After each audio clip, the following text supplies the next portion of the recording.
ইউসুফ নবী অর্থমন্ত্রী হইয়া চেয়ারে বসলেন। কোথায়? আমাদের বাংলাদেশে।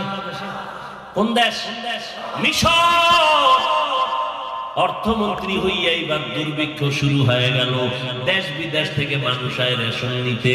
ইউসুফ নবী বসে আছেন, কর্মচারীরা খানা দেয়, লাইনে দাঁড়ায় দাঁড়ায় মানুষ ব্যাগ করে ভরে মাপ দিয়া খানা দেয়, নিয়ে যায়।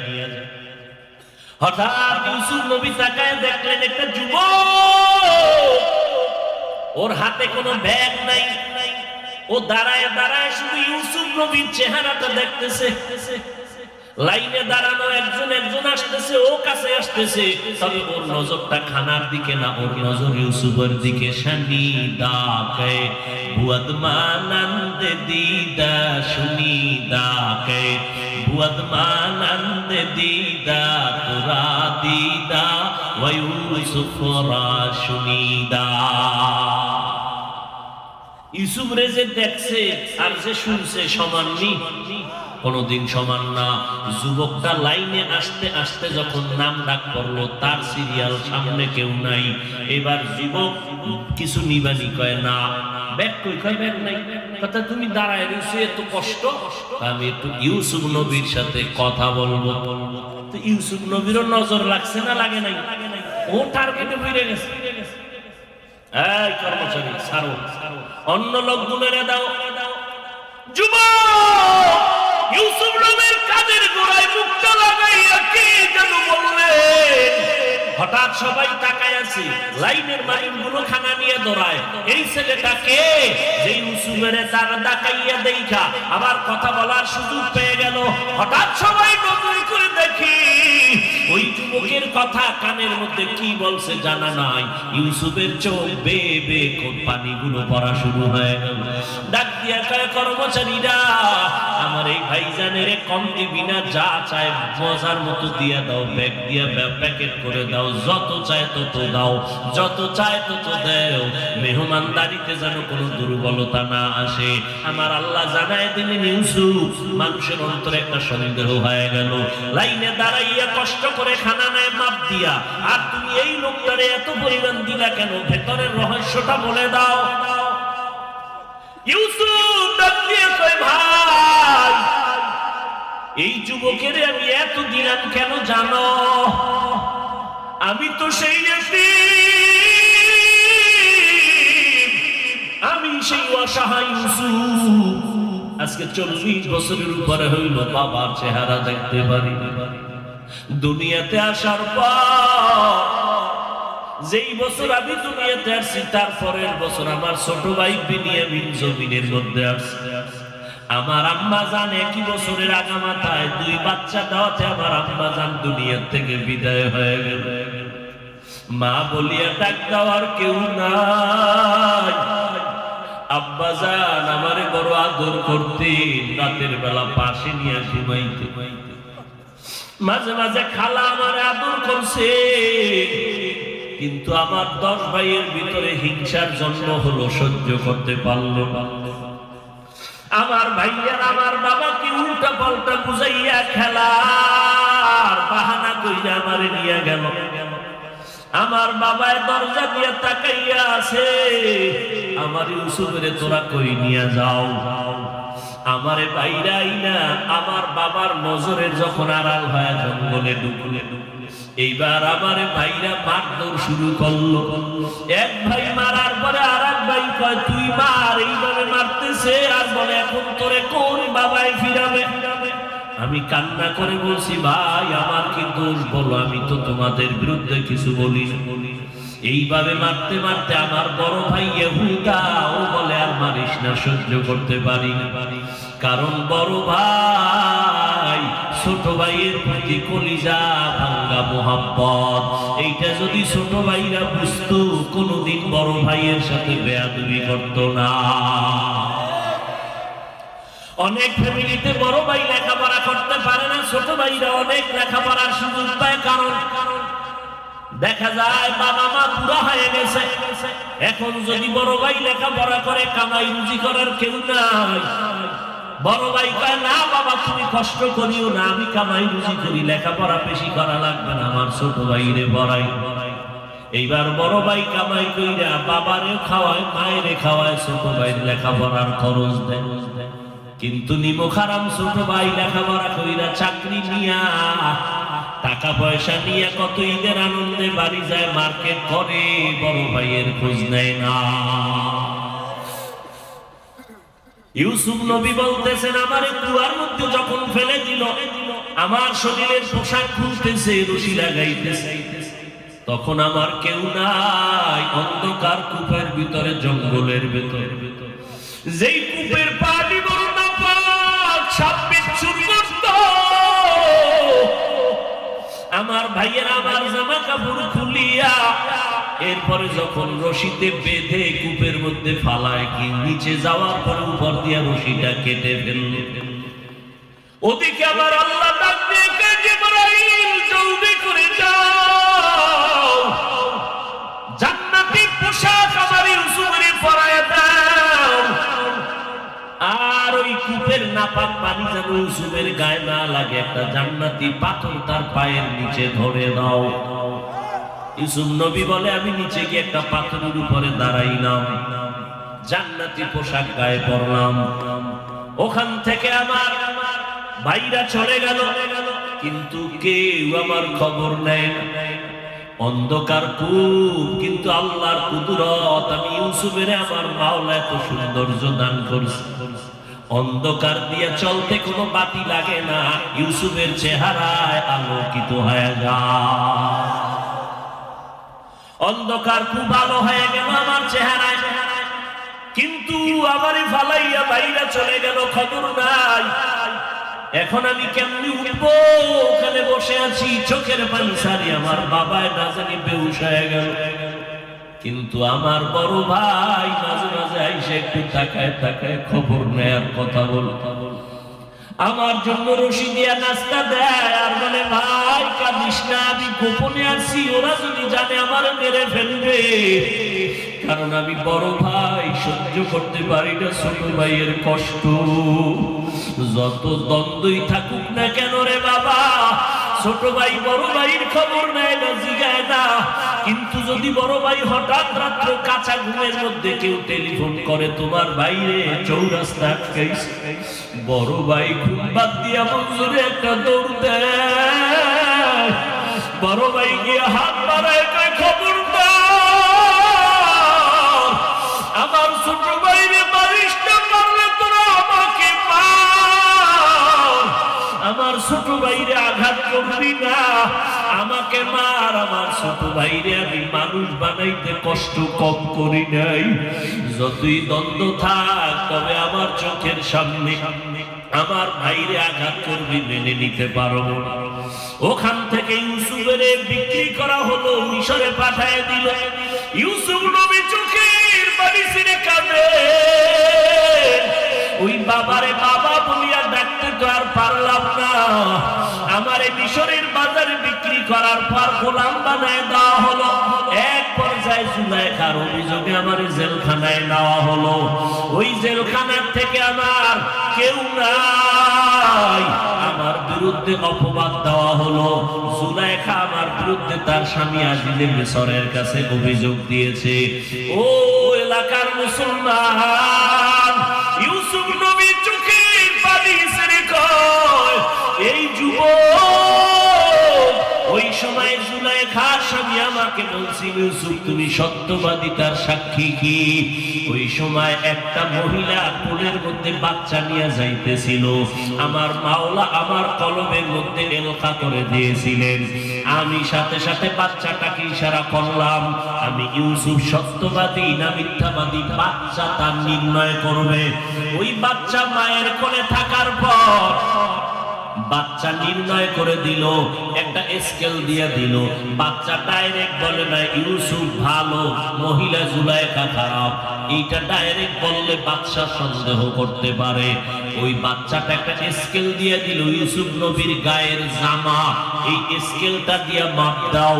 পেছনে যদি জামাটা ছেঁড়া থাকে তো মনে করবা জুলাইখা দোষী। ইউসুফের জামা সামনে দিয়া যদি ছেঁড়া থাকে তো ইউসুফ দোষী। স্কেলটা যাওয়ার পত্র ওই বাদশা তাকায় দেখে পেছন দিক দিয়ে জামা অংশ ছেঁড়া। জুলাইখার এই অপমানজনক মিথ্যা অপবাদ জুলাইখার স্বামী ধরে ফেললো। এইবার ইউসুফ নবী বলেন, ও দুনিয়ার মানুষেরা, এই যুবকটারে আমি এত পরিমাণ দিলাম, কারণটা কি? এই তো সেই যুবক, যেই যুবক ওই মায়ের কোলে আমার পক্ষে সত্য সাক্ষী দিছিল। ওই দিন আমার পক্ষে পবিত্রতার বর্ণনা করেছে। ওই দিনের সেই বাচ্চা আজকের এই যুবক। ইউসুফ নবী জানায় দিলেন, ও দুনিয়ার মানুষ, দেখো ওই বাচ্চাটার সেই সময়ের মহব্বত আমার সাথে থাকার কারণে আজকে সে পার পেয়ে গেল। কোনো মাপ নাই, খানার কোনো মাপজোব নাই। আল্লাহ কয়, বান্দা নজর কর, কসাসুল আউয়ালিন মাওয়াইজুল আখিরিন, অতীতের ইতিহাস পরবর্তীদের জন্য উপদেশ।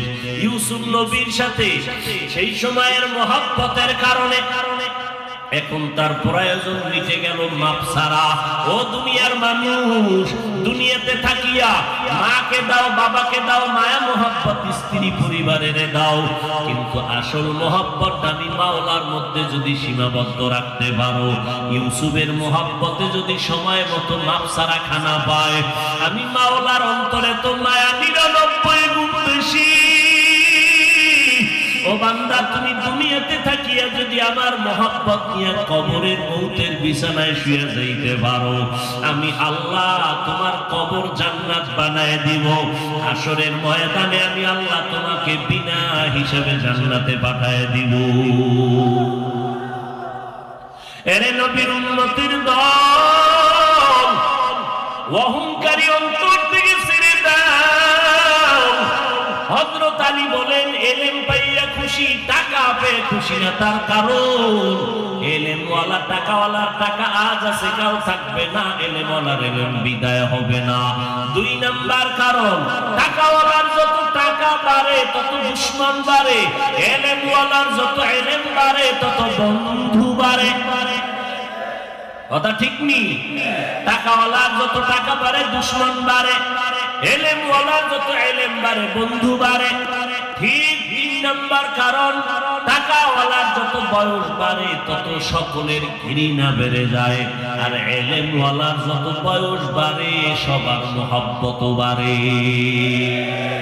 টাকাওয়ালা বুড়া হয়ে গেছে, স্ত্রী কয় মরে না কেন, সন্তানেরা কয় মরে যাওয়া ভালো। আর এলেমওয়ালা যত বুড়া হয়ে যায়, বড় বড় আলেমরা লাইনে দাঁড়ায়, হুজুরের জুতা যদি হাতে নিতে পারতাম বরকত হতো। এটা এলেমের বরকত। এই মজলিসটাও তো এলেমের মজলিস, এই জন্য এত দাম। খানা নাই, ঘুম নাই, এরপর মানুষ ঠান্ডার ভিতরে দুর্বল বিছানায় বসে আছে, একমাত্র এলেমের মুহাব্বত আর বরকত। আল্লাহ কষ্টকে নাজাতের জরিয়া বানায় দেন, হেদায়েতের জরিয়া বানায় দেন। এরে যুবক, আল্লাহ তাআলা বলেন, আলিফ লাম মিম যালিকাল কিতাবু লা রাইবা ফি। এটা এমন একটা কিতাব যার মধ্যে কোনো ভুল আছে, কোনো ভুল। ওই আলেম কেন বলবে কোরআনে জাল আছে? এ তো করোনার আগে না, ইদানিং বলছে, এই কয়েক মাস আগে মাত্র বলে কোরআনে ভেজাল। বলে কেমন? হাদিসের থেকেও বেশি। আরো জোরে বলেন। কই দেশের মানুষ তো ঘুমাইতেছে, খবরও নাই। আল্লাহ সারাইছে দেওবন্দি আল্লাহরা যদি এর কিছু কইতো, দুইয়া লাইতো ওই জাতিরা। আল্লাহ হেদায়েত দান করুন। হায় হায়, কালেমা কুফরি কোন দেওবন্দি আল্লাহরা বলে নাই। নবীরা ভুল করেছিলেন, আল্লাহ ভুল করাইছিলেন, কোন দেওবন্দিরা বলে নাই। কোরআনে জাল আছে, কোন দেওবন্দিরা বলে নাই। বেশি নফলে ইবাদত লাগে না, কোন দেওবন্দিরা বলে নাই। এরপর সব দোষ হলো দেওবন্দিদের। মাদ্রাসা বন্ধ করার জন্য পায়ে তারা চলছে। আল্লাহর কসম, যে বাতি আমার আল্লাহ জ্বালাইছেন এটা নিভাইতে পারবে না, বরং যারা নিভাইতে যাবে তারা নিজেরাই নিভে যাবে। এর প্রমাণ আছে না নাই? নাম ঠিকানা শুদ্ধ প্রমাণ আছে। আল্লাহ হেদায়েত দান করেন। আল্লাহ বলেন হুদাল লিল মুত্তাকিন, কোরআন হলো হেদায়েত, যারা আল্লাহকে ভয় করে মুত্তাকিনদের জন্য কোরআন হেদায়েত। আল্লাহ কোরআনের আরেক জায়গায় বলেন হুদাল লিন্নাস, গোটা জগতের মানুষের জন্য কোরআন হেদায়েত। ও যুবক, আমার মাওলার কোরআনটা আজকে দুঃখ, ঘরে কোরআন আছে কিন্তু জানো না কোরআন কি জিনিস, খুলিয়া দেখলাও না। আমার মাওলার কোরআনটা সিনায় লাগাও, সিনা ঠান্ডা হয়ে যাবে। আমার মাওলার কোরআন তাকায় দেখো, চোখ ঠান্ডা হয়ে যাবে। আমার মাওলার কোরআন পড়ো, জেহেন ক্লিয়ার হয়ে যাবে। ওই কোরআনের সাথে সম্পর্ক লাগাও, কোরআন ওয়ালাদের সাথে সম্পর্ক তৈরি করে নাও। এর নবীর আশিকের দল, ওই কোরআনের তালিম চলছে কোথায়? আজ মাদ্রাসাগুলোর ভেতরে। ওই কোরআন ওয়ালাদের সাথে সম্পর্ক লাগায় দাও, কারণ আল্লাহর নবী বলেন কিয়ামতের দিন এক বান্দার ব্যাপারে আল্লাহর ফয়সালা, এর জাহান্নামের হ্যান্ডকাফ লাগাইয়া এর জাহান্নামে নিয়ে যাও। যখন যাবে ফেরেশতারা টানতে টানতে নিয়ে যাবে, আল্লাহর বান্দা বারবার পেছনে তাকাবে। আল্লাহ বলবে ফেরেশতা দাঁড়াও, এই লোকটা বারবার পেছনে তাকায় কেন? ফেরেশতারা বলে জানি না। দাঁড়াও, কেন তাকায় জানো? আমি মাওলার রহমতের দিকে আশায় আশায় তাকায়। তাহলে একটু রহম করেন না? তা কেমনে করি? আমল নামাটা একটু তদন্ত করো তো, দেখো তো জীবনে কোরআন শরীফ পড়ছেনি? ফেরেশতারা তদন্ত করে দেখবে জীবনে কোরআন পড়ে নাই। আল্লাহ কোন তদন্তে জিরো। আল্লাহ বলবে খুঁজো, কোন কোরআন ওয়ালার সাথে সম্পর্ক আসেনি। খুঁজতে খুঁজতে দেখবে নাই। এবার আমার আল্লাহ শেষ বলবে দেখ, এই বান্দার এমন কোন বন্ধু আসেনি যার সাথে কোরআন ওয়ালার সম্পর্ক। হঠাৎ খুঁজে দেখবে হ্যাঁ, এই বান্দার একটা বন্ধু আছে কোরআন ওয়ালার সাথে সম্পর্ক। আল্লাহ বলবে এর বরকতে আমি জান্নাত দিয়ে দিলাম। এরে আল্লাহর বান্দারা, হিন্দুদের ধর্ম আলাদা, আদর্শ আলাদা, বৌদ্ধদের ধর্ম আলাদা, আদর্শ আলাদা, খ্রিস্টানদের ধর্ম আলাদা, আদর্শ আলাদা। আমাদের ধর্ম কি আলাদা না এক?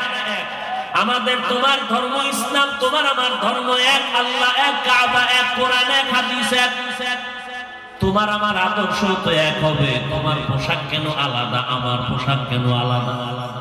যুবকেরা বলো বাবা, যদি বলো তোমার পোশাকটাই সঠিক, দলিল দাও, আমরাও তোমার মতো পোশাক পরি। আর যদি বলো না হাফিজ ভাই, আপনাদের পোশাকটাই আসল পোশাক, মদিনার পোশাক, তাহলে পা দুটা আগায় দেও, আমি তোমার পায়ে হাত রেখে বলবো এখনো সময় আছে, তওবা করে মদিনার পোশাকটা শরীরে লাগা। মরার পরে কাফন পুরানা ভরলে লাভ হইব কি? বোরকা। মরার আগে মদিনার পোশাক লাগাইয়া দাও, আজরাইল আইসা যেন দেখে তোমার শরীরে মদিনার পোশাক। ওরে আল্লাহর বান্দা, হুজুরদের কথা আজকে তুমি যতই অবিশ্বাস করো, আমার মাওলার কোরআনটা কি অবিশ্বাস করবা? ওই কোরআন সত্য। গুনাহগারেরা জাহান্নামে যাবে, নেক আমলওয়ালারা জান্নাতে যাবে। ইন্নাল আবরারা লাফি নাঈম ওয়া ইন্নাল ফুজ্জারা লাফি জাহিম। নেক আমলওয়ালারা জান্নাতের পথে, গুনাহ যারা করবে তারা জাহান্নামের পথে। আল্লাহ কোরআন দিবেন হেদায়েতের জন্য। কোন হেদায়েত? এগুলো নিয়ে বিস্তারিত কথা বলার সুযোগ আর হলো না রে বাবা। আল্লাহর কাছে তওবা করো। সব বয়ান সারা রাত করি, সব বয়ানের মাকসাদ হলো হেদায়েত। আজকে সারা রাত বয়ান শুনবো, ফজরের নামাজ পড়বো না, কোনো লাভ হবে না। আর অল্প বয়ান হবে, মানুষ বাসায় গিয়ে নামাজ পড়বে, বয়ানটা সফলতার দরজায় চলে যাবে। এজন্য আগের আল্লাহওয়ালারা বয়ান করতে চাইতেন না, ধইরা বসায় দিলে 20 মিনিটের বেশি কথা বলতেন না।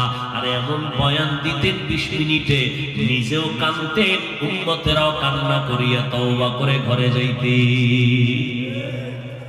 আর এখন বয়ানে কান্না নেই, কান্নার বয়ানে নেই, বরং কালা চশমার হুজুরে কান্নার বিরুদ্ধে বয়ান করে। আছে না নাই? কত বড় দুঃখ যে একজন আলেম হইয়া কান্নার বিরুদ্ধে জাতির সামনে বয়ান করে। এর থেকে কপাল খারাপ আর কিছুই হতে পারে না। অথচ আমার নবী কান্না করলেন, আবু বকর কাঁদলেন, ওমর কাঁদলেন। জান্নাতের টিকিট হাতের মধ্যে পাইছে। এরপর হযরত ওমর ফারুক রাদিয়াল্লাহু তাআলা আনহু জীবনভর কান্না করলেন। ঈদের দিন সবাই ঈদের নামাজ পড়ে আনন্দ করে বাড়ি বাড়ি যায়, ওমর দরজা লাগায় কান্না করে। আবু হুরায়রা রাদিয়াল্লাহু আনহু বলেন, ভাই ওমর খলিফাতুল মুসলিমিন, আপনি ঈদের দিন আনন্দ বাদ দিয়ে কেন কান্না করেন? ওমর ফারুক বলে, ভাই আবু হুরায়রা, কান্না কেন করি? আনন্দ তো ওই ব্যক্তি করবে যার কোনো চিন্তা পেরেশানি নাই। আবু হুরায়রা রাদিয়াল্লাহু আনহু বলেন, আপনার কিসের পেরেশানি? ভাই একটা মাস রোজা গেল, কবুল হলো কিনা চিন্তা, তারাবি পড়লাম কবুল হলো কিনা চিন্তা, তেলাওয়াত করলাম কবুল হলো কিনা পেরেশানি, জাহান্নাম থেকে নাজাত পেলাম কিনা চিন্তা। আবু হুরায়রা বলেন, খলিফাতুল মুসলিমিন, আল্লাহ তো আপনাদের 10 জনকে জান্নাতের টিকিট দান করেছেন, আবার এত চিন্তা কেন?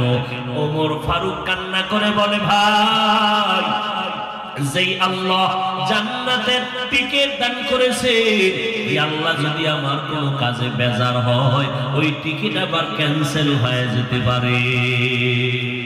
হযরত ওমর কান্না করেন আর বলেন, আমার আল্লাহ যদি ঘোষণা দিয়ে দেয় কিয়ামতের ময়দানে সব মানুষগুলো জাহান্নামে যাবে, একটা মানুষ জান্নাতে যাবে, আমি ওমর আশা করতেছি সেই জান্নাতি মানুষ আমি ওমর হতে পারি। পক্ষান্তরে আর আল্লাহ যদি রাগ করে ঘোষণা দিয়ে দেয় সব মানুষগুলো জান্নাতে যাবে, আজকে একজন মানুষ জাহান্নামে যাবে, আমি ওমর বড় ভয় পাই সেই জাহান্নামী আসামি আমি হয়ে যাই। কি পরিমাণ আমার আল্লাহর আযাবের ভয়! জান্নাতের টিকিট পাইয়াও যদি তারা এত কাঁদে, আপনার আমার কি পরিমাণ কান্না দরকার! যেইভাবে নামাজ পড়া দরকার পারলাম না, যেইভাবে জিকির করা দরকার পারলাম না, যেইভাবে নামাজ পড়লে আল্লাহ খুশি হবে ওইভাবে তো নামাজ হলো না জীবনে, যেইভাবে তেলাওয়াত করলে আমার আল্লাহ খুশি ওইভাবে তেলাওয়াত করতে পারলাম না, হক যেইভাবে আদায় করা দরকার পারলাম না, সন্তানের হক আদায় আমি ব্যর্থ, স্ত্রীর হক আদায় আমি ব্যর্থ, ভাইয়ের হক আদায় ব্যর্থ, আজকে ইবাদতের হক আদায় আমি ব্যর্থ। এই ব্যর্থ অবস্থায় আমি যদি আল্লাহর হাজিরা দিতে আল্লাহর দরবারে রওনা দেই, আল্লাহ বলবে ব্যর্থ জীবন নিয়ে তুমি জাহান্নামে চলে যাও, জান্নাতের ময়দানে তোমার কোনো জায়গা নাই। এই জন্য এমন একজন আল্লাহওয়ালা পাবেন না যে সারা জীবন কান্না করে নাই।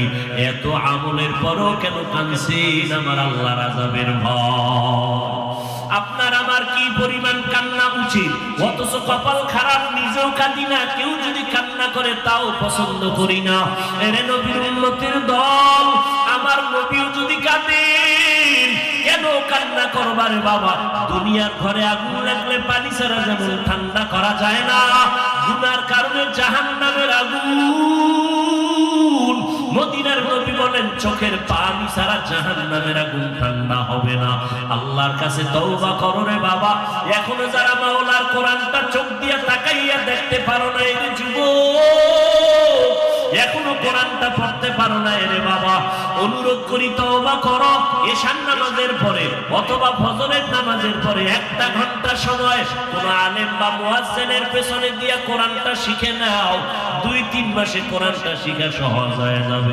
আল্লাহর কোরআন পড়িয়ে দেখো কত মজা লাগে রে বাবা। আল্লাহর কোরআনটা পড়ো, কোরআনওয়ালার সাথে সম্পর্ক লাগাও। এখন থেকেই নামাজটা ধরো, কারণ আজকে তুমি বয়ান শুনো যেই টাইমে, আল্লাহ না করুন হতে পারো আগামীকাল তুমি এই টাইমে হসপিটালের রোগী। আল্লাহ বানাইতে পারেননি। অতএব আল্লাহর কাছে তওবা করে নাও, মনে মনে আমার আল্লাহকে ডাকো আর বলো, আল্লাহ এই ময়দানে আমার মতো গুনাহগার কেউ নাই, আগামীকালকে আমি সুস্থ অবস্থায় থাকবো কিনা তারও গ্যারান্টি নাই, কোন দিন মরণ হবে জানা নাই। এই চোখের সামনে কত লাশ, কত জানাজার নামাজ পড়লাম। ও আল্লাহর বান্দারা, তওবা করো আমার মালিকের কাছে। দুনিয়াতে যতদিন বেঁচে থাকবো নামাজ ছাড়বো না, আল্লাহকে বেজার করে চলবো না, মা বাবার দোয়া নিয়ে চলবো, নবীর সুন্নাত অনুযায়ী চলবো, উলামায়ে কেরামের পরামর্শ নিয়ে চলবো। যেই উলামায়ে কেরামের বয়ানে চোখে পানি আসে, দিল নরম হয়, যাদের কাছে থাকলে আমল ভালো হয়, এমন উলামায়ে কেরামের কাছে যাও, দোয়া নাও, তাদের পরামর্শ নিয়ে আমল করো।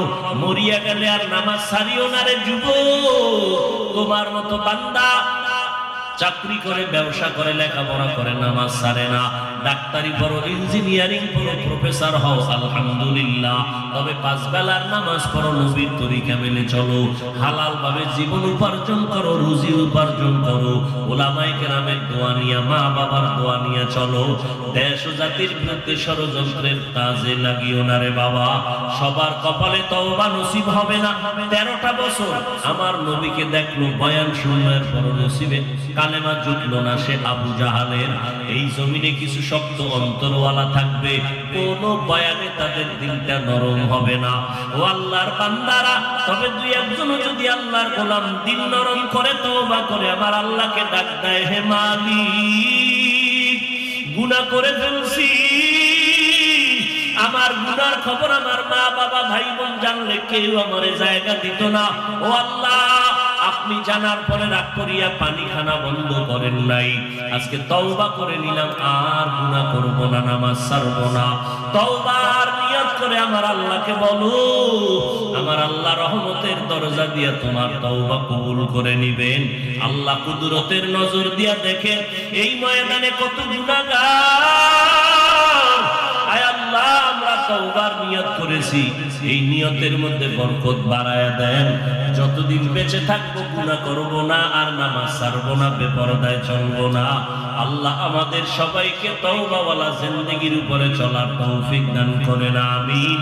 আলহামদুলিল্লাহি রাব্বিল আলামিন, ওয়াসসালাতু ওয়াসসালামু আলা সাইয়্যিদিল আমবিয়া ওয়াল মুরসালিন ওয়া আলা আলিহি ওয়া আসহাবিহি আজমাইন, ইয়া আরহামার রাহিমিন, ইয়া আরহামার রাহিমিন, ইয়া আরহামার রাহিমিন। রব্বানা যালামনা আনফুসানা ওয়া ইন লাম তাগফির লানা ওয়া তারহামনা লানাকুনান্না মিনাল খাসিরিন। রব্বিরহামহুমা কামা রাব্বায়ানি সাগীরা। اللهم إنا نعوذ بك من البرص والجنود والجذام وسيء الأسقام. اللهم إنا نسألك رضاك والجنة ونعوذ بك من سخطك والنار. اللهم إنك عفو كريم تحب العفو فاعف عني. وديار مالي গাজীপুরের এই চৌরাস্তা ঈদগাহ ময়দানে কুদরতের নজর দিয়ে দেখেন উলামায়ে কেরাম হাত তুলেছে গভীর রাত। দুনিয়ার সব বাড়িওয়ালাদের দরজা বন্ধ, আপনার রহমতের দরজা বন্ধ নাই রে। আমি আয় আল্লাহ, আমরা গুনার বোঝা নিয়ে হাজির হয়েছি রে মাওলা। শয়তানের ধোকায় পড়ে গুনাহ করে আজ আমার হাত না পাক, চোখ না পাক, জিহ্বা না পাক, অন্তর না পাক। আয় আল্লাহ, আপনার মতো দয়াময় কেউ নাই। আমরা আপনার আদরের নবীর উম্মত। গুনার কারণে দিলটা পাথর, চোখে পানি নাই, কান্নাওয়ালা চক্ষু দান করেন আল্লাহ। আয় আল্লাহ, তওবা করেছি, আর গুনাহ করব না। মেহেরবানি করে আমাদের জীবনের সকলের সমস্ত গুনাহ মাফ করে দেন আল্লাহ। আয় আল্লাহ, জামিয়াতুর রহমানে মাহফিল কবুল করে নেন, মাদ্রাসা কবুল করে নেন। আয় আল্লাহ, খায়রিয়াতে নিয়তের সাথে কবুল করে নেন, আয়োজনকারী সহযোগিতাকারীদের কবুল করে নেন। আসাতাজায়ে কেরাম তালিবুল ইলমরা কত রাত দিন না খেয়ে কষ্ট করেছেন এই মাহফিলের অ্যারেঞ্জ করে। ও আল্লাহ, কত বুক ভরা আশা নিয়ে এই মাহফিলের আয়োজন করেছিলেন। আয় আল্লাহ, আপনার কুদরতে যা ছিল তাই হয়েছে, আমাদের সকলকে আপনার বরকতে মাফ করে দেন আল্লাহ। আয় আল্লাহ, যারা এখানে আসছে, কত ওলামায়ে কেরাম, মুরব্বী, হাজী সাহেব, কত ব্যবসায়ী, কত চাকরিজীবী, কত ছাত্র ভাই, কত যুবক ভাই, আয় আল্লাহ, কারো হাত খালি ফিরাইয়া দিয়েন না। মেহেরবানি করে আপনি সকলকে মাফ করে দেন, সুন্নাতওয়ালা জিন্দেগি দান করেন। আয় আল্লাহ, ঘরে ঘরে শান্তি দান করেন, মা বোনদের পর্দানিশি আবেদা বানায় দেন, সন্তানগুলো নেককার বানায় দেন, সন্তানের দ্বারা মা বাবার ইজ্জত বাড়ায় দেন। আয় আল্লাহ, সারা দুনিয়াবাসীকে মাফ করে দেন, বাংলাদেশ শান্তির দেশ বানায় দেন। আয় আল্লাহ, এই দেশ রক্ষার জন্য যারা জীবন দিয়েছে, রক্ত দিয়েছে, তাদের মাফ করে দেন। এখনো যারা চেষ্টা করে দেশের জন্য কবুল করে নেন, প্রশাসনিক ভাবে যারা কাজ করে দিনের খাদিম বানায় দেন। আয় আল্লাহ।